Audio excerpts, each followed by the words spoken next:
तर संभ्रम निर्माण करण्यासाठी ऑपरेशन टायगरच्या चर्चा सुरू असल्याचं वक्तव्य खासदार संजय राऊत यांच्याकडून करण्यात आलेलं आहे। टायगरचं ऑपरेशन तुम्ही कसं करणार असा सवालही राऊतांनी विचारलाय।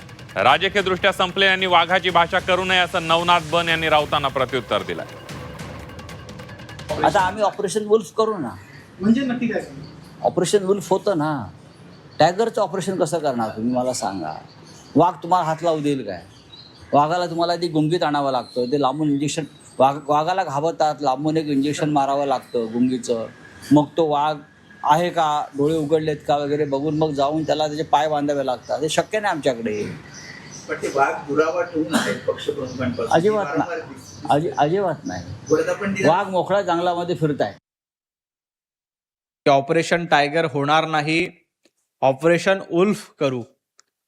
मुळामध्ये संजय राऊत तुम्हाला फक्त ऑपरेशन गिधाड शोभतं, कारण गिधाडाची वृत्ती आणि गिधाडाची प्रवृत्ती तुमची आहे। ज्या पद्धतीनं गिधाड मरणावर टिपलेलं असतं त्या पद्धतीनं संजय राऊत तुम्ही मरणावर टिपलेले आहात। त्यामुळे तुम्ही ऑपरेशन वुल्फ, ऑपरेशन टायगरची भाषा करू नका। तुमचं ऑपरेशन गिधाड करण्याचं काम महाराष्ट्रातल्या जनतेने केलंय।